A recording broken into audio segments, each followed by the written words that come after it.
Not supposed to be like that, Chuck.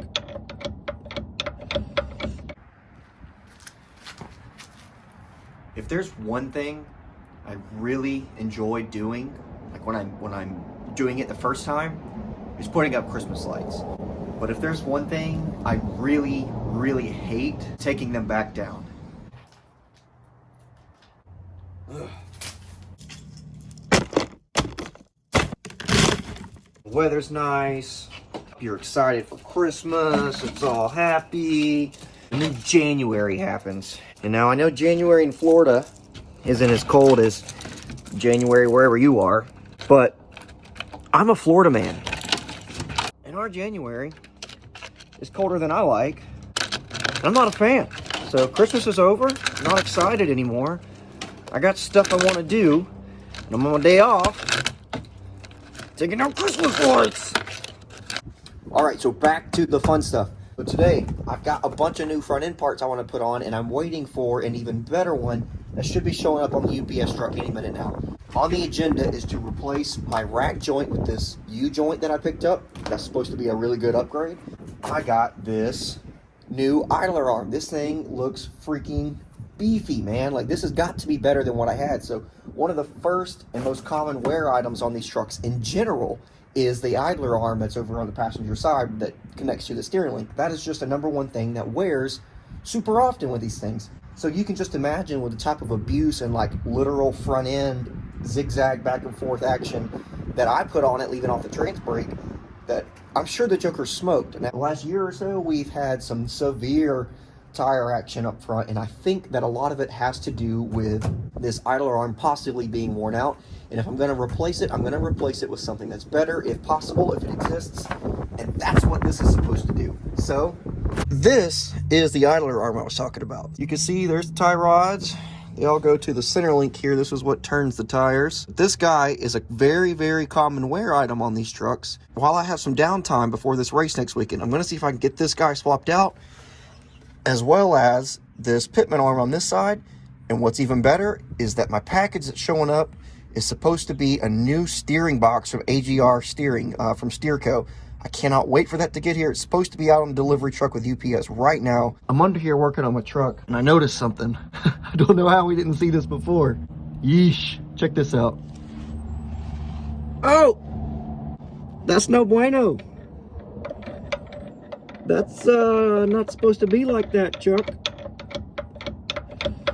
Broke it good. Gonna have to fix that. Yikes.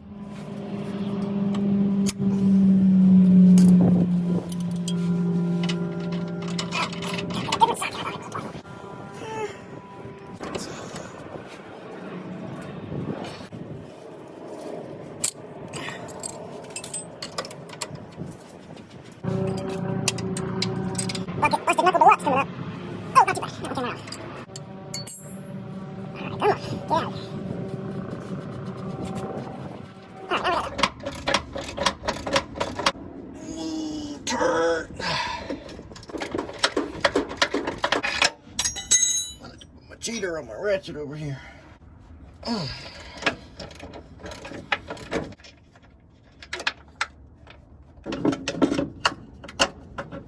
right, there we go. It's free, coming out. Out of there. There she is. That's the old and busted. Now time to put the new one in. Feet are freezing. Ugh. I need some of the insulated Florida man shoes. These holy boys ain't cutting it. Whew. Chilly. All right, now that we got this guy out, let's just compare these things. It's just there's so much more weight here. This is gonna be much better. So this has got all kinds of roller bearings and stuff in here. This is all sealed. This whole back plate on here, that 1/2 inch, big, thick, whatever that is, that's going to offer a ton more strength versus just these 3 pickup points here with, you know, cast stuff or whatever this is. So I'm super excited to get this guy on and this old junk out of the way. So, neat trick I learned from Mitchell the other day. I'm about to run these bolts through the frame, and you just stuff you a little paper towel in there and it holds it. No worries about dropping them in the frame this time. Boom, and she's in. Very simple, just those 3 bolts there you see. But that is it, that is in. The idler arm support bracket. Forget the technical term, but that's what I'm calling it. That joker looks mighty fine and nice in there. So now, just gotta put the actual, get me a new idler arm put on there. All right, and then as soon as UPS shows up, I'll be pulling that steering gear out of here. Wish they would hurry. Got the freshie in. This joker opened up and looked at. Brand new steering box from AGR.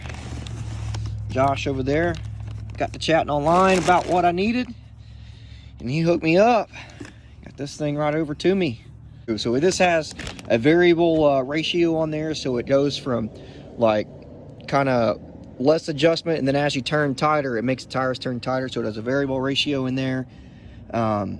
He did a super good job explaining how all of that works and how that's going to help me maintain stability and not have to fight the wheel so much on the starting line. But super excited to get this thing in there.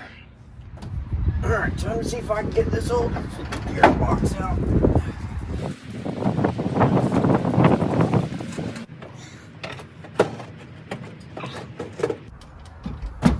Heave. Oh. Got it out. Whew. All right, and so out with the old and busted, and in with the new hotness. Also, I want y'all to look at that. Look at that. Made in America. They're one of the few companies left in America that still makes these things. 100% completely American made. This one is the original GM that came on it. Right now, this is old and busted, and this is new hotness, and pumped to be swapping these things out and making big improvements. It's a work in progress for me. It's part of my personal hustle is to replace every part that I know that I can, at least knowingly, with its American-made counterpart, if possible. So when I go to upgrade something, the first place I search is for companies that try to do American-made things, such as Motion Raceworks, Josh here at Steerco with AGR Performance, American-made companies that are selling these things. That's what's going to keep racing going, as American businesses. So if you can keep those guys in business and those guys afloat, do it, please, if you can. If I can slowly transition this whole truck from Chinese parts to American parts, I'll be super thrilled about it, just as a personal goal of mine. Hopefully I can make that happen throughout this truck's journey. I don't know where it's going to end up, but as long as it ends up American made, I'll be happy.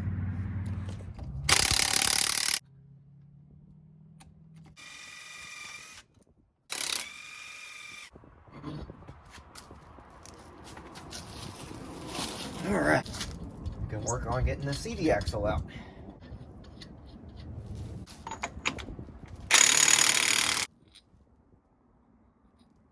So broken CV axle is in and out. Got it out. Just that easy, just gone. You just snap your fingers and the thing disappears. Here's your opportunity to look at what's inside a broken CV axle. All kinds of good stuff. Yeah, that's broke completely right there. You can see, maybe, you can see the splines in there. Broken into 3 pieces. This is definitely the first one I've ever just straight up broke. This is really not even the CV axle's fault, because the whole stinking rear end broke and all the power is transferred up here to the front 2 axles. So that's drastically different conditions than when I'm racing back here and the truck's got a lot of weight transfer using the rear tires and the whole rear end, and these are just kind of helping it along versus being a Civic and using just one front axle. So that's the case here. That's why it broke. Well, I'll take this one, put it in. It's a freshie from the parts store. Take this one and I'll exchange it, so that way I have yet another spare all the time. You keep a spare around just because you never know when something's going to happen. And the CV axle is an easy thing to both break and replace at the track, so it's a good idea to have a spare. So there's my freshie. There's the old and busted, new hotness. It'll go in. I'm going to finish up the front end, and we will be rocking. So I'm going to spend the rest of the day getting all those parts in, everything buttoned up nice and neat, make sure everything's happy and good to go. So that way, maybe by the end of the weekend, we can have this thing on the ground and ready to race. That would be awesome. Hopefully we can find some time in the upcoming weeks to go test before the big race. But you know how we like to do it. We like to try to be ready before a big race, but it always seems that Friday night, the night before, we're slamming stuff together to go and make it, and that's just how it is. But that's part of the hustle. So everybody, thanks for watching. I'm Diggin C71. Stay hustling. We will see you next time.